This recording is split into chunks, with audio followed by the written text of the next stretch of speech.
आज के प्रमुख करंट अफेयर्स की खबरों को देख लेते हैं। वैश्विक भुखमरी सूचकांक ग्लोबल हंगर इंडेक्स 2023 ये दो एनजीओज़ द्वारा जारी किया जाता है। पहला है आयरलैंड का कंसर्न वर्ल्ड वाइड और दूसरा है जर्मनी का वेल्ट हंगर हिल्फ।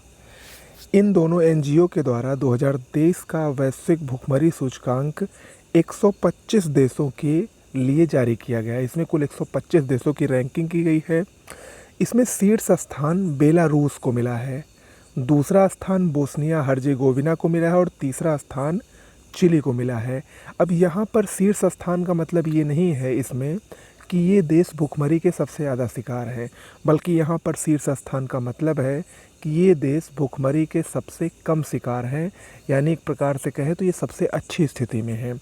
वहीं सबसे अंतिम स्थान चाड को मिला है, एक अफ्रीकी देश है जिसको 125वां स्थान मिला है और ये भुखमरी की अत्यंत गंभीर श्रेणी में आता है। ओके, यहाँ पर सबसे इम्पोर्टेंट है भारत का स्थान, परीक्षा की दृष्टि से भी और वैसे भी आपको जानना चाहिए। इन 125 देशों में भारत को 111वां स्थान मिला है, जो कि एक गंभीर स्थिति को दिखाता है भारत में भुखमरी की।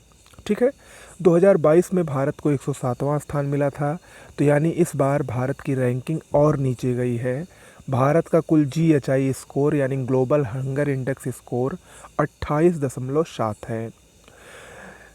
और यहाँ पर अगर हम भारत के पड़ोसी देशों की बात करें तो पड़ोसी देश भारत से बेहतर स्थिति में है, यहाँ तक कि पाकिस्तान और श्रीलंका भी भारत से बेहतर स्थिति में है। जहाँ पाकिस्तान की रैंकिंग 102वीं है, वहीं श्रीलंका की रैंकिंग मात्र 60वीं है। तो यानी भुखमरी के मामले में भारत के जितने भी पड़ोसी देश हैं उसमें भारत की स्थिति सबसे ज़्यादा खराब है। ठीक है, इसके अलावा कुछ अन्य आंकड़े भी आए हैं सामने, उसको भी देख लीजिए। 2018 से 22 के दौरान भारत में 18.7% बाल वेस्टिंग दर दर्ज की गई है, जो कि विश्व में सबसे अधिक है। और ये जो बाल वेस्टिंग दर होती है ये तीव्र कुपोषण को दर्शाती है। वहीं अल्प पोषण की दर भारत में 16.6% है।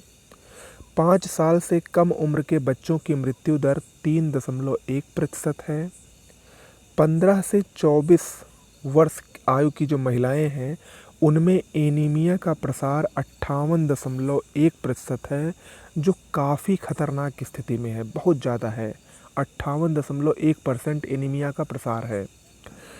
GHI स्कोर 28.7 है और भारत इस सूचकांक में भूख की एक गंभीर स्थिति में शामिल हुआ है। ठीक है, तो ये भारत का वैश्विक भुखमरी सूचकांक में स्थान है, याद रखिएगा, परीक्षा की दृष्टि से महत्वपूर्ण है। राजस्थान का उदयपुर ये चर्चा में है क्योंकि ये भारत का पहला वेटलैंड शहर बन सकता है। ये लगभग भारत का पहला वेटलैंड शहर बनने के कगार पर है। आपको बता दें, उदयपुर को झीलों का शहर कहा जाता है। 5 झीलों से घिरा हुआ शहर, काफ़ी दर्शनीय स्थलों में से एक है भारत के। इसको पहला वेटलैंड शहर घोषित किया जा सकता है। इसका जो सामना है भारत में वो भोपाल से है। भोपाल और उदयपुर दोनों में टक्कर चल रही है। अब यहाँ पर अगर उदयपुर सफल हो जाता है, जिसके चांसेस ज़्यादा हैं, तो ये भारत का पहला वेटलैंड शहर बनेगा। वर्तमान में विश्व के 17 देशों में कुल 42 वेटलैंड शहर है, जिसमें चीन के लगभग 13 शहर इसमें शामिल हैं। ओके, शिव शंकरी ये सब आप लोगों को पहले मैं बता चुका हूँ। तमिल लेखिका हैं, इनको 32वां सरस्वती सम्मान 2022 से हाल ही में सम्मानित किया गया और ये सम्मान उनको उनकी आत्मकथा सूर्यवाशम के लिए दिया गया है।